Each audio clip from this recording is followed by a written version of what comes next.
All right, hello everyone. Welcome to our Excellence module number 6.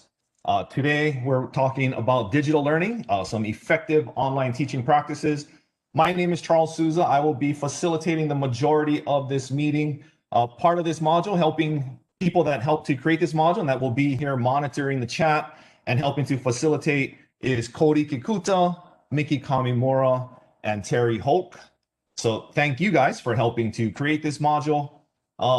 Let's get started. All right, so learning goals. Goals for today's session. We're going to be identifying different online teaching strategies, all about the strategies.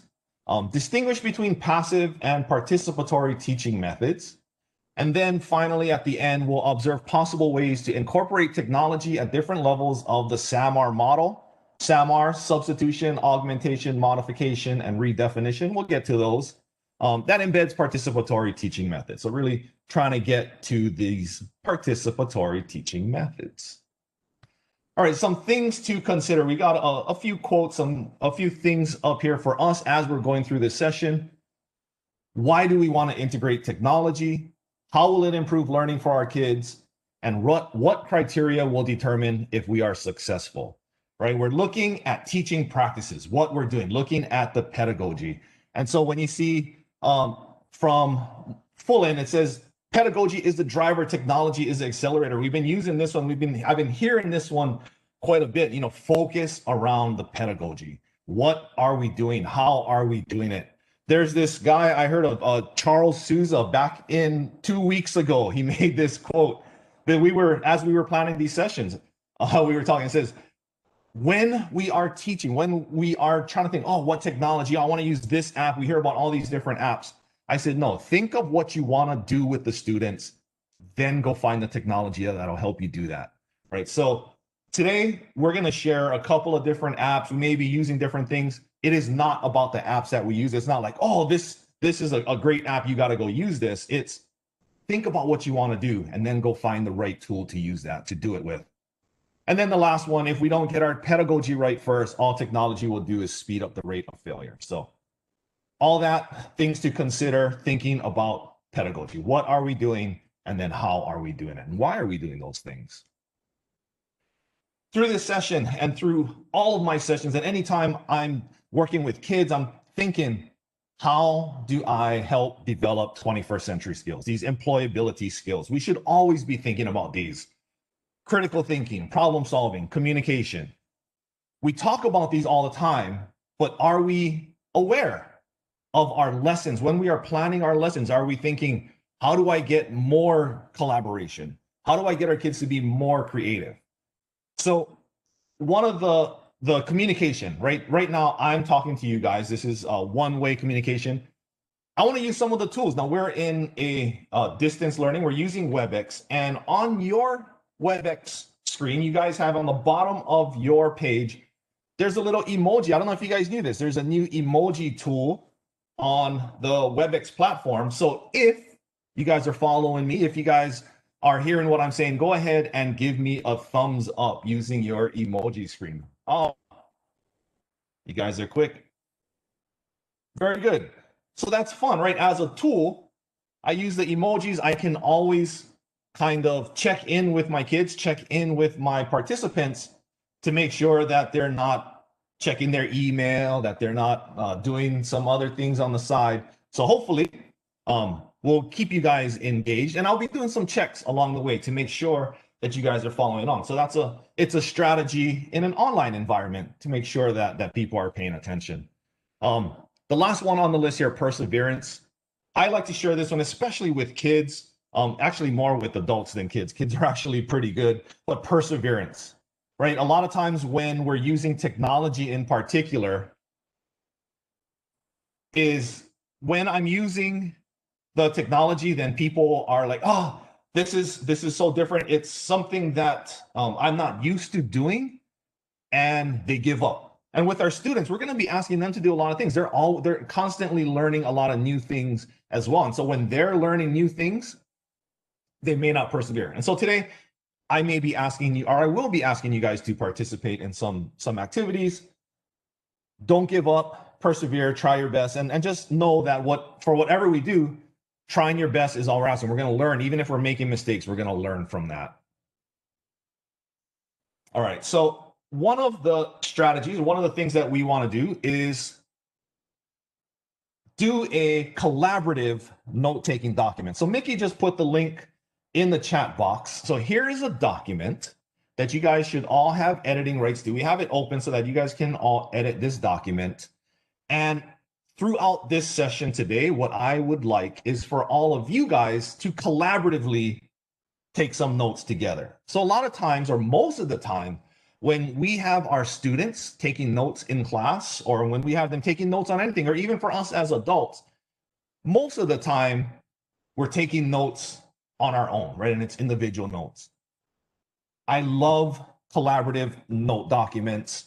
There's so many things that different people will see and hear. A lot of times when somebody is typing something, somebody else might be hearing something totally different and be able to put that in there. So I'm just going to click on the document real quick. All right, collaborative notes. Somebody already put in notes in the note-taking strategy document. I like it. So that's what this is. So throughout the presentation, I may be saying, hey, this is a strategy, or this is a strategy. I'm going to kind of take my presenter hat and other hat as far as like sharing strategies and say, hey, this is something to maybe want to put in the document. But I don't want to tell you guys too much. I want it to come from you guys, that you guys are collaborating on this. So I see that you guys are on it. You guys are already putting in some of those strategies. So we'll check back on that. We wanted to make it from the start something where you guys can collaborate on. 21st century skills, collaboration. There we are. We're increasing the collaboration already. All right. So with that being said, talking about teaching practices, talking about 21st century skills, if I just continue to talk, my throat's already getting a little sore. So I already know that's my sign that, hey, you've been talking a little bit too long. So here's what I want to do. I'm going to have you guys do a little poll. This is from Poll Everywhere. It's an app. We have an activity that I want you guys to participate in. So Mickey put the link in the chat. It is a ranking activity. So it says rank the teaching method that will provide the highest average retention rate. What is the best way to get kids to learn? And the way that this works, you click on whichever one you want to move, and then you can move it up or down in the chart. Top to bottom. Top is the most effective. Bottom is going to be the least effective. And then once you have your topics in order, go ahead and submit your response. And I'll give you guys a couple of minutes to do that. Let us know, put it in the chat if you're having any issues accessing the document, accessing the website, or doing or appropriately moving things around there. If not, I'll give you guys just a minute or two.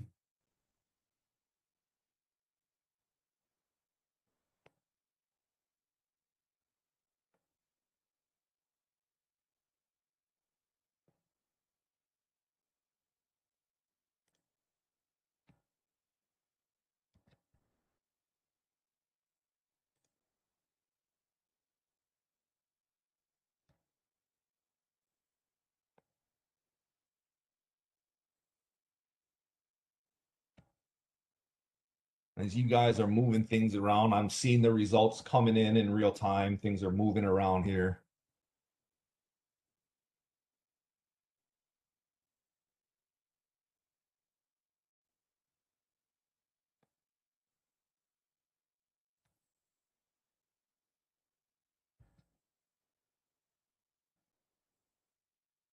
So when you guys are done inputting things in the poll, go ahead and come back to the screen, go and give me, through your emojis, give me a thumbs up, just to let me know I'm kind of watching the participant screen here. I'll see when you guys are done. All right, Christy, very good.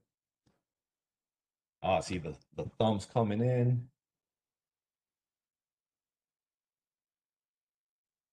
Terry, Zach, very good. Daphne. All right. Kristen.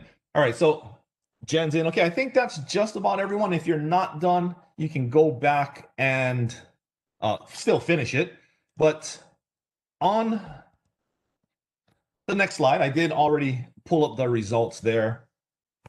So here's what you guys got. It says, rank the teaching method that will provide the highest average retention rate. What you guys got, teaching others is the most effective. Practice doing, demonstration, group discussion, audio visual, reading, and lecture. All right. So I'm not sure, according to the research, if that's all correct, but that's what you guys came up with. Looks pretty good. It's probably pretty similar to what I would have put in there. I do know that if I continue just talking, right, we've already done a little bit of demonstration. I got the audio visual going. We want to get to the point where we're teaching others, where we're practicing, we're doing some things. And so I'm going to take this now to the next level, to the next step, right? Think that my goal, my objective is to get us to learn what is the most effective teaching method. What is the best way for us to teach our kids on average? Again, this is on average, and I know that there's different learning styles. And so far, instead of me just telling you or lecturing about it or sharing with you what the research says, we're going to do this so that you guys are doing it yourselves. And so we've collected some information. You guys got the rankings here. The results. What we're going to do is now we're going to take it to the next level. We're going to do an activity with you guys. So we did the poll. We use Poll Everywhere. So I wanted to share this slide. In case you were not familiar with Poll Everywhere, it's polleverywhere.com. You can sign up for a free account.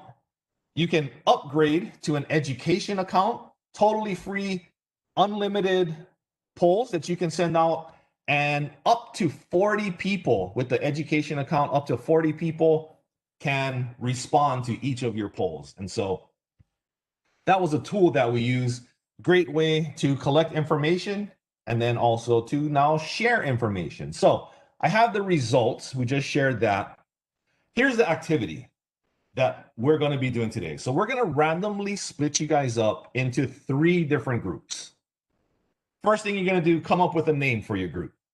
All right, come up with a name that'll give your group an identity, give you guys some ownership. And then as a group, you're only going to have 15 minutes. 15 minutes seems like a while, but it's going to go by pretty quickly. And in those 15 minutes, you're going to discuss the results, see if you agree, see if some people put in different things. That was the average of our results that we got. And then I want you guys as a group to prepare something that showcases the results. You're going to be doing a presentation. So within your team, within your group, you guys have to decide on how you want to present those results. So maybe create a poem, a song, a dance, a video, slideshow, a Bitmoji classroom. These are just some different ideas. I don't want to give you guys too many different ideas. You guys decide as a group how you want to present that information. And then be prepared to have one of your members, one or more members, share your team's product. So at the end of this, I am going to randomly call one out of the 3 groups to share out. So everyone be prepared and make sure that you know who's sharing and what you guys are going to be doing. And so you guys have the document where you're going to record your team's product. I'll just open that real quick just so that you guys can see it.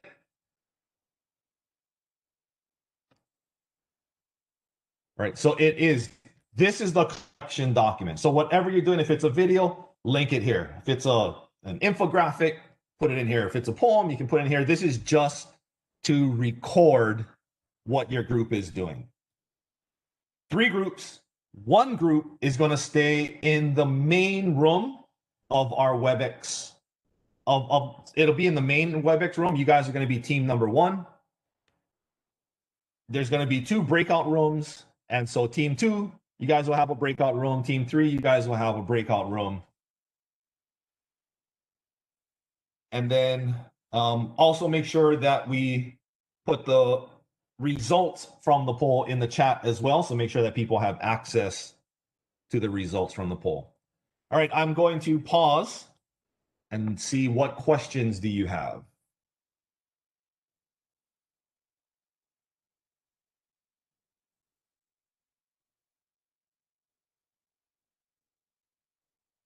All right. Quick strategy that wasn't maybe too obvious, but asking for questions. A lot of times as teachers, we ask, do you have any questions? I changed that just a little bit to say, what questions do you have? It's just a little mental thing that makes students think about, oh, what questions do I have, rather than do I have any questions? So it's a teaching practice. That's a quick tip in there. Since you guys don't have any questions, okay, we got the results. We got the product information there. Mickey is our host. She has our breakout rooms all set. I'm going to stop sharing my screen, and Mickey is going to put you guys in the room. We'll call you guys back in about 15 minutes. Okay, so we have to record our team's products here. Does anybody have an idea for a name? Okay, no. I'm like, it's Aloha Friday. What can we say? I was thinking the same thing. Aloha Friday. Aloha Friday. Let's be Aloha Friday.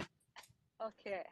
Something we have to come up with something, right? That what talks about the results from the poll. At least that's what I understood. Does that sound right? Yes. Okay. Do we have to share all the poll results, or? I was thinking that it might be easier if we just kind of like highlighted like the big idea, because he even said that he's not really sure if what we wrote was accurate, right? Because it's not necessarily research based. It's other than the fact that the best way is when people teach others, right? Right.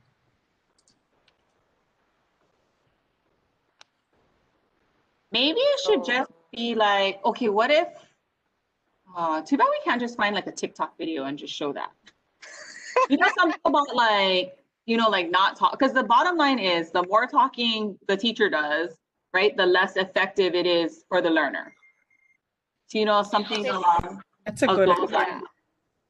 Well, so I was kind of thinking like that, right? Like, because whether it's just visual or if it's just audio, right? So one idea I had was like 1 sense, no make sense. I love it. We should have something on the positive side about like the good thing, like the teaching part. Or it doesn't have to rhyme, but rhyming is fun. Yeah.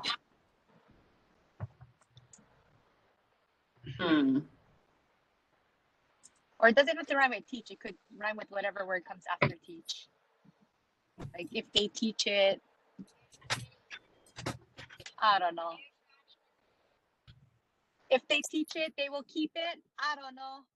Ooh, I like that. And then we just add some TikTok moves. There you go. If they can teach it, they will keep it. Oh wait, you cannot see my hand. They will keep it. I don't know. Okay, so if you wanted to add hand motions, right? You could say 1 sense, and then everybody can pick the 1 sense they want, whether it's your eye, somebody else can put their ear, right? Like 1 sense, no make sense. And then if they teach it, They will keep it. Yeah, Okay, there you so go. something. Okay, so Denise, you want me to read it to you then? So right now, all I have is even when our students would rather be at the beach, we need to find a way to reach. But just remember that 1 sense for real kind no make sense. The more that students do is when they learn it to have them teach it so that they keep it. Wow. Lyrical genius is up in this joint. Yeah. Good job. That is good. Okay. So now Nice. Denise will wrap it and I'll just be like, woo, at the end. No, I was just going to be in the back, like, yeah. All right. So that was our little breakout activity. So welcome back to everybody that was in the other rooms. I know in our main room we had some good conversations. So we were really getting to know each other and sharing some things, and that's great. And that's what we want people to do in breakout rooms, right? Is to have that opportunity to get to know each other. To start, that was one of the strategies that we said, hey, come up with a group name, right? That's a strategy. We want to build like some ownership for us as a team. And then once we have a team name, hey, now we're a group, we can start working on our product. And so I'm not sure how things went in other rooms. We'll have some time after we share out, maybe to hear a little bit about how that was. I do know that in our group, we had a little bit of conversation just around, this might be a little bit uncomfortable, that I didn't expect to come here and do work. Like I thought I was just going to listen to them talk, share some ideas, and that's okay. Hopefully, by practicing and by doing through it, it's the same thing with our kids. For a lot of our kids, they're like, like why do I have to participate in this? Like, why do I have to do that? I'd rather just like listen to you talk. But are we getting to the learning? Are we really getting to like what makes sense and how are we learning things? So that's going to bring us to our group sharing. So I'm going to share my screen again.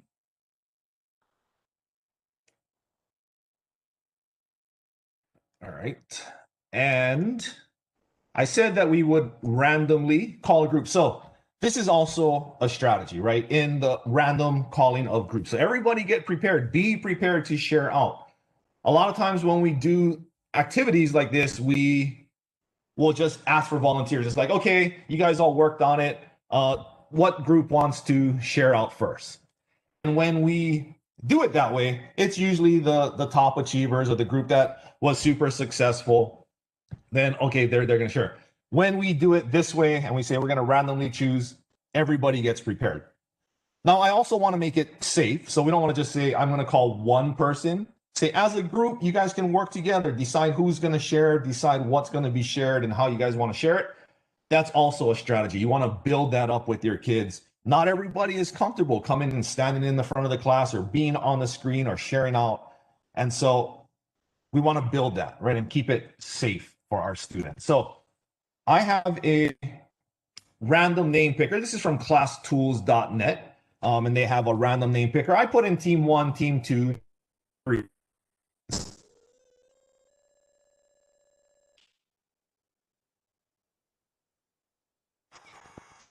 Daphne, I promise that was random. It's a 1 out of 3. It's 33.33% chance that you got picked. So it is team 1 that is going to share out first. So I'm going to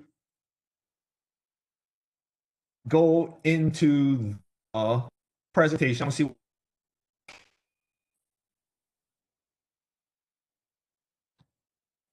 All right. So Aloha Friday. I'll turn it over to the team. So you go ahead and share out what you guys put together in looking at how students or how people, what is the best way that people learn? Thank you. I'll just thank you, Mr. Souza, for again randomly doing this. You're right. And I'm just here to introduce Denise and Shannon, who are going to rap for us. So exciting, everybody. Come on, let's clap for them. I don't hear any clapping. Come on, everyone. Shannon and Denise are going to rap for us. Whoop, whoop. Okay, go for it. That was my job. I told you I like to wrap gifts. And I think Denise is not on her computer yet, but I can read it. Even when our students would rather be at the beach, we need to find a way to reach. But just remember that one sense, for real kind, no make sense. The more that students do is when they learn it too. Have them teach it so that they keep it. And I don't know. That's all. Word. I see the hand claps, the emojis coming in, people giving you guys a hand. Okay, so thank you guys for sharing that. Now, another strategy very typical is that when people share out, is that we move on. Say, thank you, group, Aloha Friday. Let's move on to the next group. As a strategy, I want to make sure that we are aware that that is not where the learning ends. That's kind of where the learning begins. So here's what I want to do. I want to open it up for anybody else that's in the class or that's in this session. What questions do you guys have for Team 1 Aloha Friday? You guys can either unmute and ask them a question, or you guys can put it in the chat. What questions do you guys have for Team 1?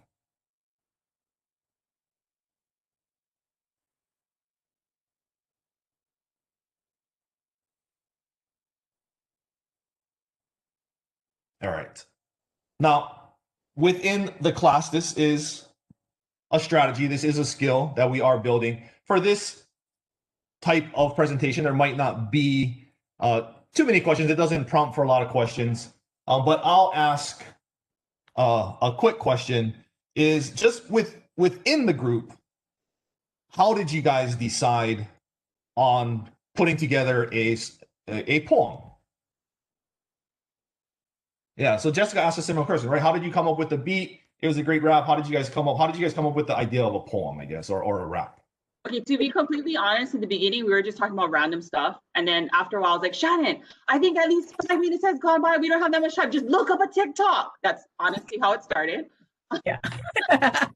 But then like we just started, I think both Denise and Shannon are really creative. So they just started throwing out random things and I threw it in on the slide and we just kind of tried to make it all together.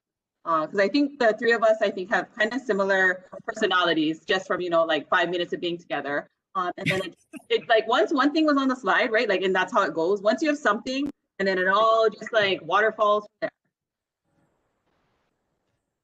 I know everyone is super impressed that I knew how to use the word to properly. And I think just we had a discussion though about like what information would we feature? Like, did we want to talk about all the different specific parts of the results, or did we want to just kind of go with a bigger idea? So that helped us to narrow like where we wanted to take our message.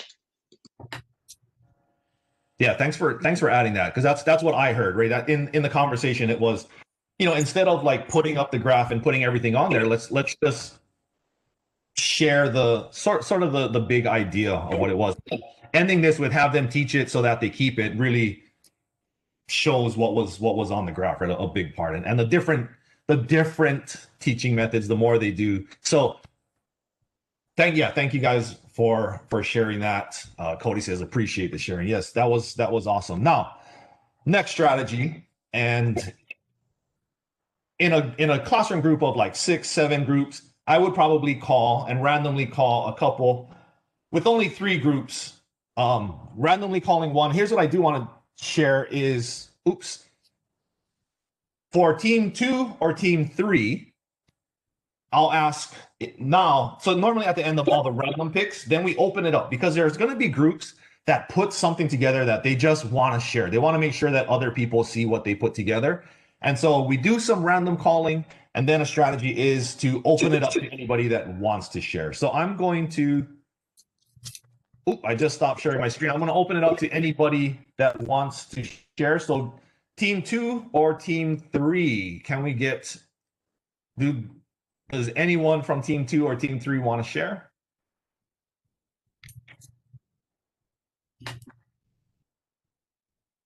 Team 2 will share. Oh, thank you, team 2. All right, I stopped sharing my screen. Do you guys need the presentation? Oh, yes. All right, who should I give it to?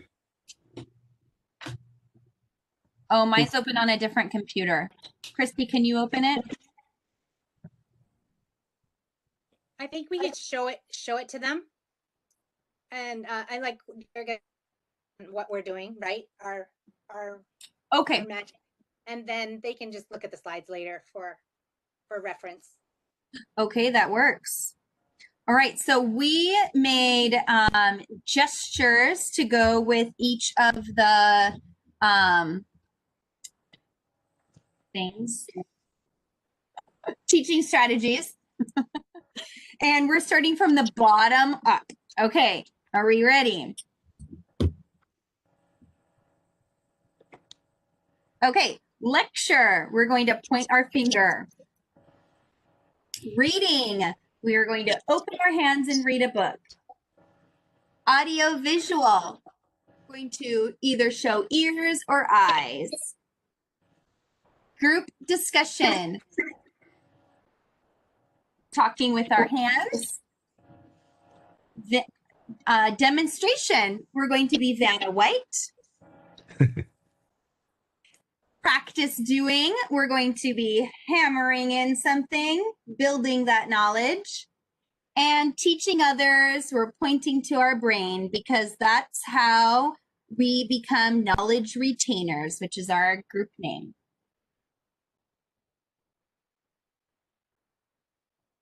Awesome. And that's the end. That's awesome, right? We're putting in different modalities, right? People learned like our audio, some are kinesthetic. So putting in the movements with learning the different strategies that we have. So very good. Thank you guys for thinking a little bit outside the box. I know it's in 15 minutes, right, to come up with a different way to share something. It's not easy to do, and so that was great. I see the link in the chat to the slides that people can click on, and I'm looking at the document and we can see what you guys, your Vanna White and all of your symbols there. All right, so hopefully by the end of this, right, we're looking at our 21st century skills. We're looking at these teaching strategies, and through these activities, we're trying to see how high on the chart, or are we using the right strategies to hopefully get you guys to learn what the best teaching strategies are. So my goal for this lesson is to think and forget you guys, to get you guys to understand and to learn what are the best teaching practices. What are the best ways, the most effective in getting students to learn? I'm going to share my screen again. And what I'm also going to do, or what Mickey's going to do, is she's going to put a link, our presentation, in the chat for you guys. Strategy. And so I didn't want to share the presentation. A lot of times, teachers will create all of their slides. They'll create the whole presentation and then they won't share it with their class. I do want to make sure that you guys have access to the activities that we have, to the notes, to everything that we're doing. I want to make sure I give that to you guys. And so Mickey has a link in there. It's asking you guys to make a copy. You guys now have access to the presentation. You guys can also now take your own notes on these individual slides. If you want, you can take the things from our collaborative document and copy that into your slides as well. But this is another strategy, is for us as teachers to create the presentation. I don't need my students to type everything that I say, to type everything. I put it in the notes and I give them access to the notes. And that's a strategy for us to share. Now, and then having them make a copy of the presentation, it's their own copy. It's saved in their Google Drive, and then they can just, like Charlie said, take the notes, and they'll have the notes forever and ever that they can refer to. Yeah, thanks, Megan. And also, a lot of times we'll share this out through Google Classroom, so that for us as teachers, we also still have a copy of the students' notes or whatever they're working on as well. Now, here is the learning pyramid that we're talking about. So this is on slide 11, if you're opened up your presentation, or if you're just still following along, that's fine. So this is based on some research, based on a bunch of studies. These are average retention rates, and it's upside down from what you guys did in the poll, but I think you guys got it right, exactly what the research is saying, right? If we look back at the results that you guys came up with, it's exactly the same order that we have here. Passive teaching methods, participatory teaching methods. And so where do we want to get? We want to get so that students are teaching each other. Students are doing things. So when you guys are in your groups and I have you guys sharing out what you put together, you guys are now teaching others. So think, there is at no point up until now did I share the learning pyramid with you. That everything that you guys learned, everything that you guys did, I got you guys to do that just from your own knowledge, from your own thinking, from your own just sharing out with each other. And so as much as possible, that's how we want people learning, right? Yes, there's time for lecture. Yes, there's time to share the PowerPoint. There's times for me to demonstrate things, but we want to get to participatory teaching methods, getting people to talk in groups, getting people to practice, actually doing the work, and then teaching others. And so hopefully the activity that we did goes pretty deep and pretty high on this learning pyramid. And hopefully at the end, somebody comes and asks you next week, you know, what are the different things on the learning pyramid? You may not remember exactly everything on here, but you should have a pretty good idea of the order of where things go and kind of where they fall on the learning pyramid.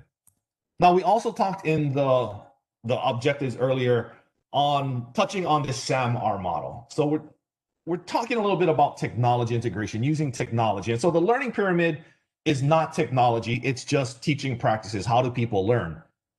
Because we're distance learning, because we're utilizing technology tools, we also have to be aware of the SAM-R model, right? And SAM-R, there's a video that you guys can access. I'm not going to show it here today, but we want to give it to you guys in the presentation, in the notes, that you guys can check that out later.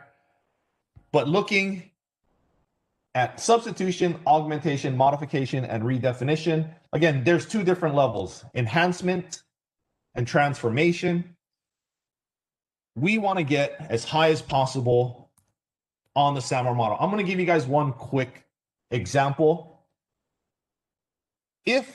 I'm just going to take the second one in line here, like writing a paper.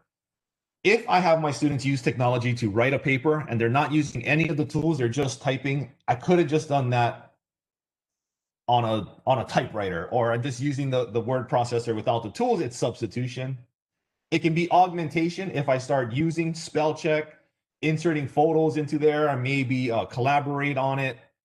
Modification is more on the collaboration side, an illustrated paper, maybe a newspaper type article, something like that, all the way up to redefinition, where we're using a book creating app to create an ebook with sound.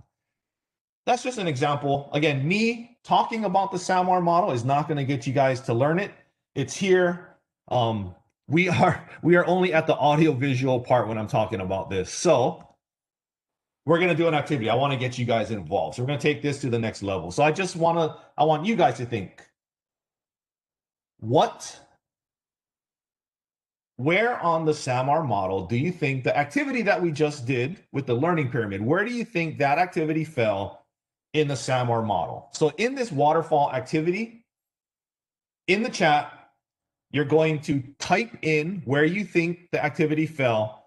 But what I don't want you to do is send it yet. I'm going to give you guys about 30 more seconds to type it in there. And then we're all going to hit enter at the same time so that everyone's responses will show at the same time. I'm opening up my chat here. All right, give me a thumbs up if you are ready to submit your waterfall activity.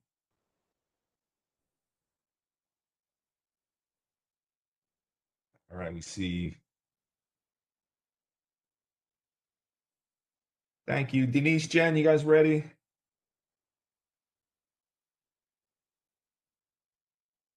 All right. Here we go. Ready? 3, 2, 1. Enter. You're into the chat. Modification, redefinition, augmentation. So a bunch of redefinitions, some augmentations. So I'm glad that it didn't all come in as the same, come all in as redefinition or modification. Yes, the SAM-R model is not, right? It flows. It's some things we may think of it as augmentation. Some might be modification. It's debatable on where exactly it falls.